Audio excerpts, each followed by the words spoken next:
할렐루야. 벌써 금년도 8월에 접어들었습니다. 나이가 들어서 그런지 세월이 참 빨리 지나가는 것 같습니다. 8월 하면 우리는 잊을 수 없는 8.15 광복절을 생각하게 됩니다. 1910년부터 1945년까지 36년 동안 일본에 의해 통치를 받았습니다. 한국인에 관한 문제에 대해서는 여러 가지 어려움을 많이 당했다는 것을 여러분들이 잘 알 수 있습니다. 일본 사람들의 그 통치는 가혹하고 만행이었습니다. 누군가가 저에게 이메일을 보낸 것을 사진을 보니까 정말 잔인하게 한국 사람들을 대했습니다. 당시에 우리나라 어린아이들이 사망률이 세계 2위였습니다. 그리고 한국인의 평균 수명이 44살이었습니다.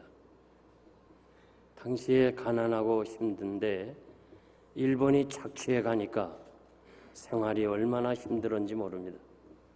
1937년에 국민징용령을 발표해서 강제로 징용해서 일본 본토와 남양 군도와 저 사할린까지 480만 명의 젊은이들이 강제로 끌려가서 노역을 했습니다.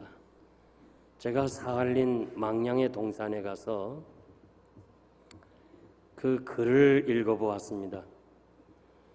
그리고 이 얘기를 들어보니까 일본이 패망하면서 이제 일본 사람들은 다 데리고 갑니다. 그러면서 한국 사람들을 자신들이 데리고 왔는데 한 사람도 데려가지 않고 당신들은 여기 남아서 기다리면 우리가 다시 와서 데리고 가겠다고 해서 한국 사람들이 망량의 동산이라는 그 산 언덕에 바닷가 언덕에서 오늘이나 내일이나 언제나 올까 기다리다가 지쳐서 그냥 술 먹고 타락하면서 그 높은 산 언덕에서 바다로 뛰어내려 자살한 사람이 많이 있었다는 거예요. 그리고 일본 사람으로 가장해서 배에 탄 사람을 중간에 바다에서 확인하고는 무참하게 바다에 빠뜨려 죽었다는 얘기도 들었습니다. 참 사할린에 있는 우리 경포들은 일본에 대해서 한이 맺힌 사람이에요. 어쩌다가 하루아침에 징용이 돼서 가족의 품을 떠나가지고 낯선 땅에서 그렇게 힘들게 살아온 사람들입니다. 1943년에 여자 정신 근조역경이라는 이 것을 공부하면서 조선 여자가 정신대로 만들게 되었고 12살에서 40살까지 한국 여성들을 징발해서 종군 위안부로 5만에서 7만 명의 여성들이 희생을 당한 것을 우리가 알 수 있습니다. 모든 자유의 주권을 다 빼앗고 그리고 기독교 말살 정책을 세워서 많은 목사님들과 장로님들 또 성도들이 투옥이 되고 감옥에서 순교를 한 것을 우리는 잘 알 수 있습니다. 제가 시카고에 가서 집회하는 가운데 원로 목사님이 저에게 묻습니다. 목사님은 교회 성가대라고 부릅니까? 찬양대라고 부릅니까? 그래서 찬양대라고 부르지만 가끔 성가대라 부르기도 하고 같이 용어를 쓴다고 하니까 반드시 찬양대로 불러야 된다는 거예요. 일본 치하에서 일본 사람들이 유일한 신은 천황, 일본의 왕이 유일한 신이고 너희가 믿는 기독교가 믿는 하나님은 잡신이고 작은 신이기 때문에 찬양을 해서는 안 된다. 그래서 교회 모든 이 찬양대를 성가대로 다 바꿨다는 거예요. 그것이 결국은 전통이 돼가지고 몰라서 교회에서 지금도 성가대라고 부르는데 불러서는 안 된다는 거예요. 찬양대로 불러야 된다. 그 말씀 듣고 보니까 성경 찾아보니까 성경에 성가라고 하는 말이 없어요. 전부 하나님 찬양하라고 그랬지. 그래서 알겠습니다. 여러분 앞으로는 우리 이 호산나 찬양대 이렇게 찬양대로 불러야 될 줄 믿습니다. 우리가 해방이 된 것은 우리의 힘으로 된 것이 아닙니다. 이 사실이 여러분들이 꼭 기억하시고 하나님이 은혜 주시고 하나님의 축복으로 우리가 이렇게 해방의 기쁨을 얻었지 우리가 무슨 독립운동해서 된 거 아닙니다. 시편 146편 6절에서 7절 말씀 보면 여호와는 천지와 바다와 그 중에 만물을 지으시며 영원히 진실함을 지키시며 압박당하는 자를 위하여 공의를 판단하시며 줄인 자에게 식물을 주시고 여호와께서는 갇힌 자를 해방하셨다고 말씀합니다. 하나님이 우리나라를 해방시켜 주신 것을 여러분들이 확실하게 기억해야 될 줄 믿습니다. 그래서 8.15를 맞이하는 이 시점에서 오늘 본문 말씀 통해서 진정한 자유가 무엇인가 자유에 대해서 말씀드리겠습니다. 첫째로 진정한 자유는 육체의 기회로 삼는 것은 아닙니다. 13절 보니까 형제들아 너희가 자유를 위하여 부르심을 입었으나 그 자유로 육체의 기회를 삼지 말라. 육체는 우리 이 몸을 의미하는 것보다 인간의 타락한 본성을 뜻하고 있습니다. 기회라는 말은 전쟁에서 이 유리한 고지를 점령했다는 뜻의 같은 단어입니다.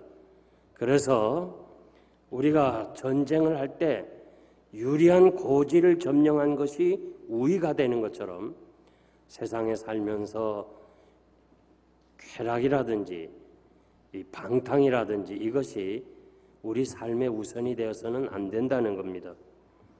누가복음 15장에 보면 탕자의 비유가 나오는데 탕자가 아버지 품을 떠나서 좀 자유롭게 살기를 원하고 마음대로 살기를 원해서 집을 나갔지만은 결국은 허랑방탕한 생활에 다 잃어버리고 거지가 되고 결국 배가 고파서 아버지의 집으로 찾아오는 것처럼 하나님을 떠나서는 인간에게 진정 행복과 자유가 없다는 것입니다. 물 떠난 고기가 살 수 없듯이 하나님의 은혜로 구원 얻은 백성은 세상에서 육체의 쾌락으로 살아간다면 그것은 죽음입니다. 요한복음 8장 36절 말씀 보면 아들이 너희를 자유케 하면 너희가 참으로 자유하리라. 여기 자유라는 말은 이 단어 자체는 속전을 주고 풀어준다 그런 말이에요. 우리는 죄에서 출생해서 죄의 종로로 다다가 죄로 말미암아 지옥 갈 인생들인데 그 아들 예수 그리스도가 우리의 모든 죄를 다 대신 지시고 십자가에 죽으심으로 그 죄값을 다 지불하심으로 우리가 죄에서 자유를 얻고 하나님의 백성이 된 것을 믿습니다.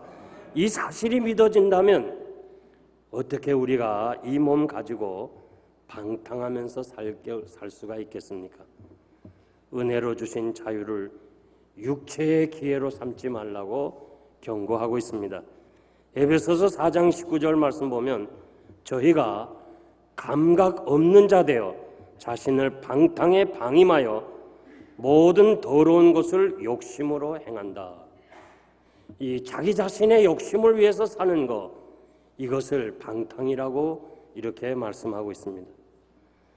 욕심대로 살면 안 됩니다. 남이야 어떻게 되든지 간에 나만 생각하고 내가 잘 살면 되고 내 사업이 잘 되면 되지, 이렇게 사는 것은 성도의 삶이 아닙니다.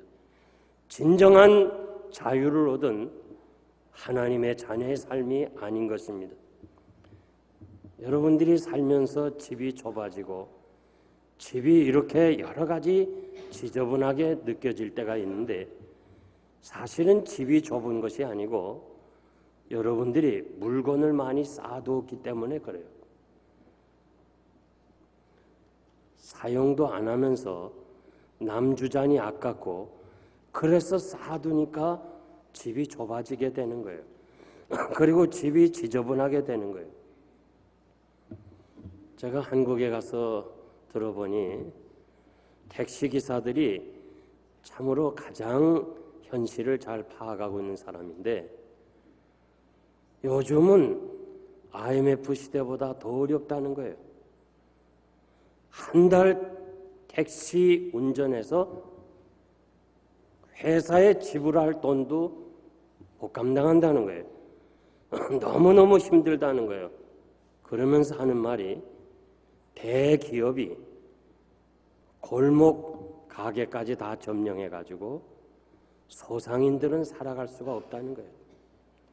대기업과 중소기업과 이 소기업이 함께 어울려 살아야 건강한 사회, 행복한 사회가 되는데 자꾸 대기업만 성장하게 되고 그리고 그 서민들이 간신히 살아가는 그 골목 가게까지 다 점령을 해보니까 살기가 너무 힘들다는 얘기를 들었습니다. 저는 지금도 가끔 케냐에 옛날에 다녀온 것을 생각하면 아주 그냥 막 머리끝이 쓸 때가 많아요. 케냐에 가면 자연동물원이 있습니다. 사파리라고 그러는데 거기서 그 동물을 구경할 때에 오픈카를 타고 보는데 만약에 바람이 불어서 모자가 땅에 떨어진다든지 혹은 뭐 손수건이 떨어진다면 나가서 주워오는 수가 없어요. 위법이에요.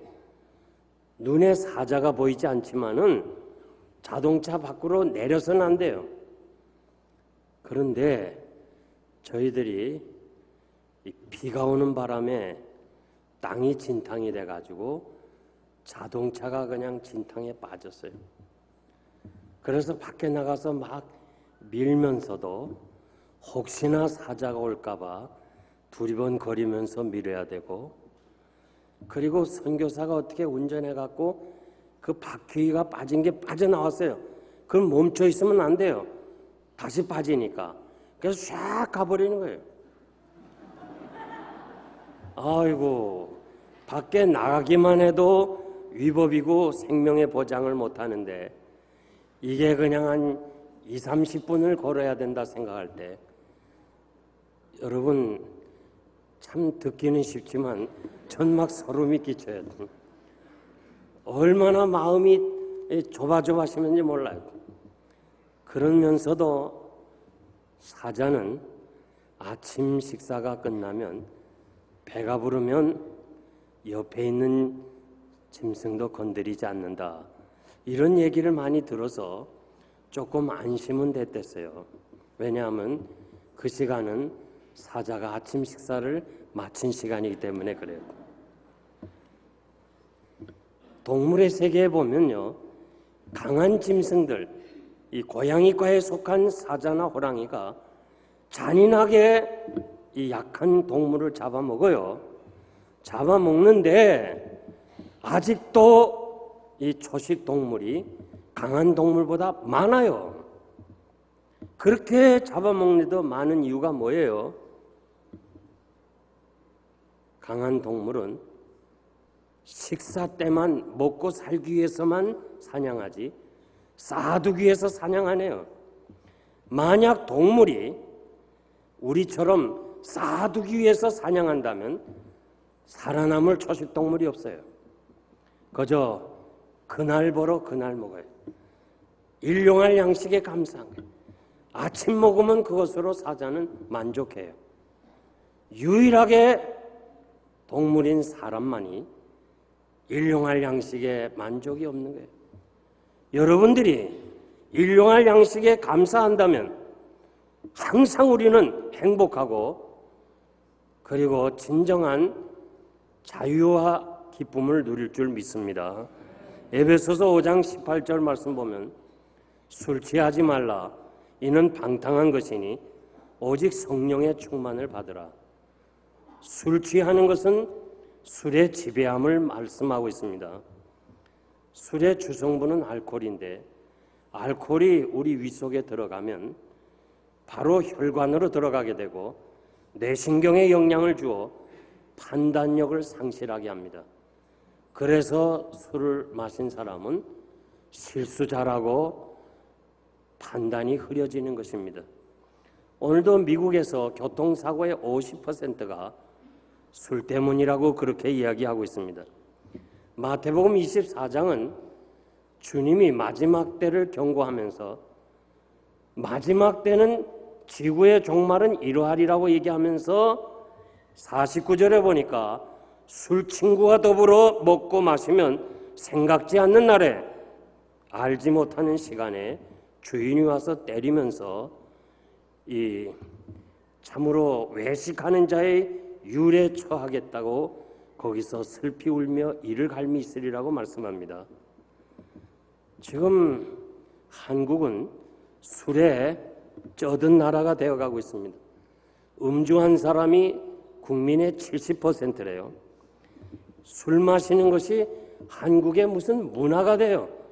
그저 남자도 마시고 여자도 마시고 아이들까지 다 마셔요. 연속극 보는 사람들은 항상 술이 없는 장면이 없을 거예요. 연속극 보는 건 좋은데 술 마시는 것까지 여러분 본받지 말길 바랍니다. 잠언 23장 29절 이하에 보니까 죄양이 누게 있느냐, 근심이 누게 있느냐, 분쟁이 누게 있느냐, 애매하게 상처 입은 사람이 누게 있느냐, 술만 찾아다닌 사람이라 그래요. 포도주는 붉고 잔에서 번쩍이며 순하게 내려가나니 너는 그것을 보지도 말라. 어떤 사람은 그래요. 술 마시지 말라는 말이 어디 있습니까? 요건 주로 술을 드는 사람 얘기가 그래요. 그런데 보지도 말라고 그랬어요. 술을 보지도 말라고 그랬어요. 포도주 보면 그 붉은 모습, 또 그 포도주 잔에 아주 번쩍이는 아주 깨끗하게 씻은 그 포도주 잔에 붉은 포도주가 들어갈 때 그 보면서 유혹을 받는 거예요.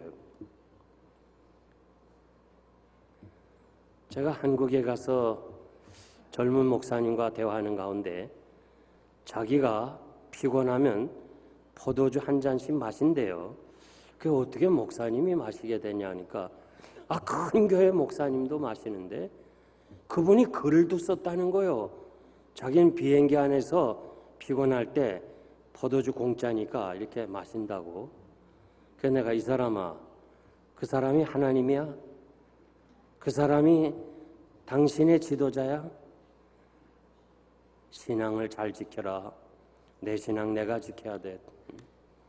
요즘 참으로 몰래 술 마시는 사람 많아. 아마 여러분들 중에도 술 마시는 사람 있을 거예요. 내가 모르는 것 같지만 다 알아요. 지적하라면 지금 지적할 수도 있어요. 술을 즐겨 먹는 자와 사귀지 말라. 잠언 23장 20절 말씀이에요. 양식 아닌 것을 위하여 은을 달아주며 배부르게 못할 것을 위하여 애쓰지 말라고 그랬어요. 양식 아닌 거 뭐예요? 배부르지 못할 거 뭐예요? 우리가 가진 자유, 우리가 얻은 이 기쁨, 이것을 육체의 기회로 삼지 말고 정말 주님이 원하시는 대로 거룩하고 아름답게 이 얻은 자유를 여러분들이 주님과 함께 살기를 바랍니다. 두 번째 진정한 자유는 서로 종로로 다는 것입니다. 오직 사랑으로 서로 종로로 하라고 그랬습니다. 빌립보서 2장 6절 이하에 보니까 우리 주님은 근본 하나님과 동등하십니다. 하나님과 본체시지만은 자기를 비워 사람이 되셨고 종이 되셨고 우리 위하여 십자가에서 희생하기까지 섬긴 것을 말씀하고 있습니다. 그 고뇌의 밤 십자가를 져야 되는 그 마지막 만찬에서 제자들의 발을 씻겨주신 주님, 그러면서 주께서 내가 주와 선생이 되어서 너희들의 발을 씻긴 것처럼 너희가 서로 발을 씻기는 것이 옳은 일이라고 말씀해 줍니다. 랍비에 의하면 제자가 선생님을 위해서 모든 것을 할 수 있다고 그랬어요. 선생님을 위해서 모든 것을 해도 돼요. 그러나 한 가지는 금한다고 그랬어요. 발 씻는 것은 금한다고 그랬어요. 왜냐하면 노예가 하기 때문이라 그럽니다. 우리 주님이 잘 알았어요. 우리 주님도 잘 알고 있어요. 그렇지만은 주님이 사랑하기 때문에 일부러 자신이 종이 되었다는 사실, 끝까지 사랑했다는 것을 우리는 요한복음 13장 1절에서 잘 알 수 있습니다. 주님이 십자가의 형극의 길을 가시면서 우리를 사랑해 주신 그 사랑의 자취를 따라가는 것, 이것이 진정한 자유인의 삶의 자세입니다. 고린도전서 9장 19절 말씀 보면 사도 바울은 내가 모든 사람에게 자유하였으나 스스로 모든 사람에게 종이 된 것은 한 사람이라도 더 전도하고 영혼 구원하기 위함이라고 그랬어요. 사도 바울 절대 종 아니에요. 비천한 노예가 아니에요. 그러나 예수님의 모범을 따라서 정말 그 심령을 사랑하기 때문에, 그 영혼을 사랑하기 때문에 일부러 종이 되었다고 그렇게 말씀합니다. 고린도전서 6장 19절 이하에 보니까 너희 몸은 하나님께로부터 받은 성령의 전인 줄 알지 못하느냐. 너희는 너희 것이 아니고 값으로 산 것이 되었으니 너희 몸으로 하나님께 영광을 돌리라. 여러분들이 진정 예수 그리스도를 통해서 구원의 기쁨을 체험했다면 여러분의 몸을 가지고 서로 사랑으로 종이 되라고 말씀하고 계십니다. 그것이 하나님께 영광을 돌리는 것입니다. 88년 서울 올림픽 때 세계인의 이목을 끈 여자 육상 선수 그리피스 조이너, 세계에서 가장 빠른 여자입니다. MBC 방송의 기자가 당신은 그 달리는 순간, 정말 그 100m를 달리는 그 순간 말이에요. 그 순간에 무엇을 생각했느냐고 질문했습니다. 그 짧은 시간에 조이너는 하나님의 영광을 생각했습니다. 참으로 우리의 가슴을 찡하게 하는 얘기입니다. 그러면서 하나님께 영광 돌릴 때만큼 내 인생의 보람을 느낀 적은 없습니다. 위대한 전도의 메시지였습니다. 하나님께 영광을 돌린 사람 치고 인생의 낙오자를 보았습니까? 우리가 하나님께 영광을 돌리면 하나님이 그 영광을 다시 돌려주시는 거예요.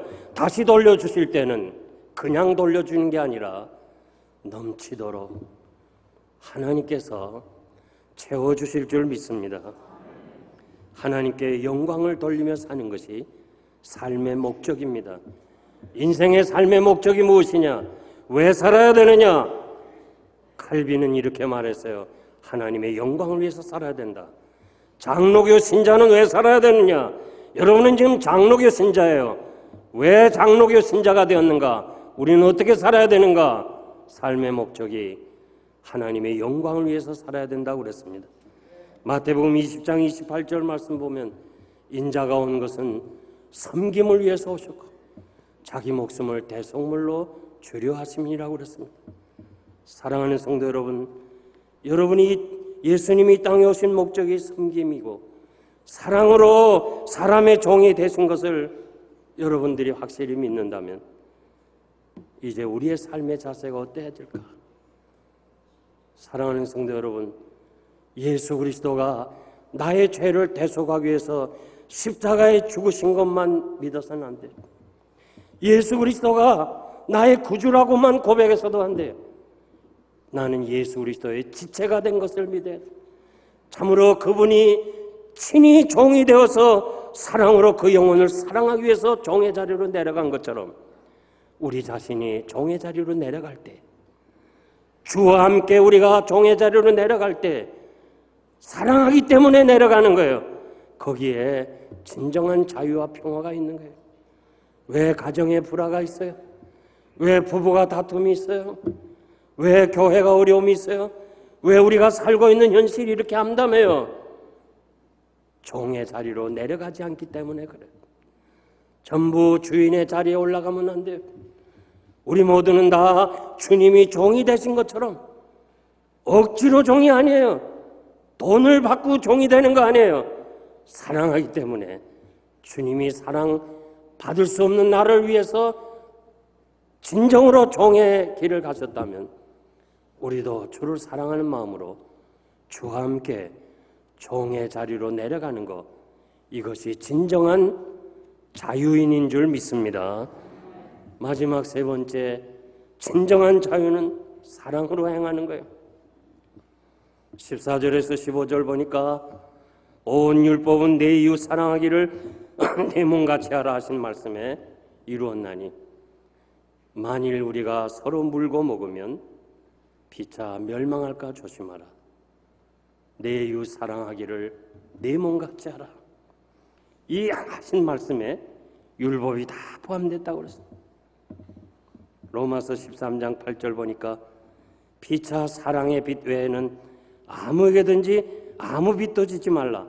남을 사랑하는 자는 율법을 다 이루었다고 그랬어요. 여러분, 우리가 형제를 사랑하고 이웃을 사랑하고 모든 사람을 사랑할 때 율법을 다 이루었다고 말씀해 주십니다. 만일 서로 싸우면 피차 멸망하게 된다고 경고합니다. 왜 싸웁니까? 왜 싸웁니까? 왜 부부가 싸웁니까? 사랑이 없기 때문에 그래요. 사랑이 있으면 싸울 수가 없어요. 왜 힘들게 이렇게 갈등하면서 삽니까? 용서가 없기 때문에 그렇습니다. 베드로가 주여 형제가 죄를 범하면 일곱 번까지 하면 되겠습니까? 이스라엘의 칠진법은 정말 관대한 거예요. 우리로 말하면 한 10번만 용서해 주면 되겠습니까? 그렇게 할 때 주님이 70번씩 7번이라도, 숫자의 개념이 아닙니다. 끝까지 용서해 주라. 끝까지 사랑해 주라. 난 여러분들에게 권면하고 싶습니다. 가장 가까운 부부가 서로 우리가 끝까지 용서해 주고 끝까지 사랑하시기 바랍니다. 정말 여러분의 가정이 행복하고 진정으로 자유를 느끼기 원하십니까? 끝까지 용서해 주세요. 우리 교회 안에서 우린 고향이 다르고 자라온 배경이 다르고 여러 가지 가진 소유가 다릅니다. 그래서 정말 인간관계를 형성하기가 힘들어요. 그러나 여러분들이 끝까지 상대가 어떻게 하든지 간에 주님이 끝까지 용서해 주시고 사랑했던 그 주의 모범을 따라서 우리가 끝까지 용서해 줄 수 있다면 여러분의 가정이 세워지고 여러분이 섬기는 교회가 세워지고 여러분이 살고 있는 이 사회가 건강한 사회가 될 것이고 우리의 두고 온 조국이 왜 이렇게 어려움을 당해요? 왜 이렇게 힘들어요? 왜 이렇게 남북 관계가 아직도 이렇게 험한 관계가 있어요? 조건적인 사랑이 아니고 무조건적으로 끝까지 우리가 사랑할 때 남북도 하나가 되는 날이 올 줄 믿습니다. 마태복음 6장 24절 보니까 너희가 사람의 과실을 용서하면 하늘에 계신 아버지께서 너희 과실도 용서할 것이고 너희가 형제를 용서하지 못한다면 하나님도 너희 죄를, 너희 과실을 용서하지 않을 것이라. 우리는 형제에 대해서는 그렇게 바늘구멍도 안 될 정도로 그렇게 우리가 용서를 못하면서 관대함이 없으면서 날마다 우리가 하나님 앞에 우리 죄를 회개한다면 우리 죄가 사유 안 받겠어요? 하나님께서 끝까지 사랑한 것처럼 여러분들이 끝까지 사랑하시길 바랍니다. 우리 마음속에 누군가를 용서하지 못한다면 아직도 우리 마음에는 진정한 자유가 있는 거 아니에요. 영어로 자유라는 말이 두 개가 있어요. 하나는 리버티가 있어요. 리버티는 어떤 형태에서 벗어나는 거예요. 정치적 혹은 경제적 혹은 군사적 상태에서 벗어나는 자유를 말할 때 리버티라고 그래요. 하나는 프리덤이 있어요. 프리덤은 정신적 자유, 영적인 자유, 양심의 자유를 뜻하는 거예요. 우리나라가 리버티를 얻은 지가 금년이 68년이 돼요. 일본에 압제해서 자유를 얻은 이것이 68년이 돼요. 그러나 아직도 우리는 일본 사람들에 대한 이 프리덤이 없어요. 거기서 자유를 못 느끼고 있어요. 그래서 무슨 경기를 해도요, 일본에게 지면 안 되는 거예요. 어떻게 하든지 일본한테 이겨야 돼요. 다른 나라에 지는 건 괜찮지만은 일본한테 지는 거는 밤잠 못 자요. 일본이 잘 되는 거 아주 싫어요. 왜요? 아직도 우리는 그들의 그 압박, 그 만행을 기억하고 있어서 우리 마음속에 프리덤이 없기 때문에 그래요. 세계의 여러 젊은이들이 여행을 하게 됐습니다. 그런데 풍랑을 맞이하게 돼서 결국 배를 가볍게 해야 되기 때문에 배 안에 있는 물건을 다 할 수 없이 버려야 됩니다. 그런데도 이 배가 무거워서 파선해가지고 그 많은 사람이 다 죽게 될 때에 선장이 이렇게 부탁합니다.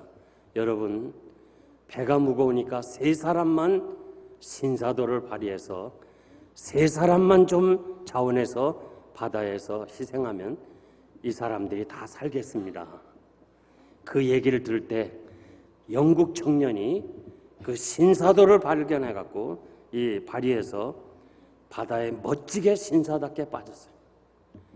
그 다음에 미국 청년이 God bless America 하면서 또 아주 멋있게 바다에 빠졌어요. 그 다음 세 번째 한국 청년이 일어나더니 아주 큰 소리로 한국이여 영원하다, 대한민국 만세, 독도는 우리 땅 크게 외치면서 옆에 있는 일본 사람을 바다에 쳐넣었어요.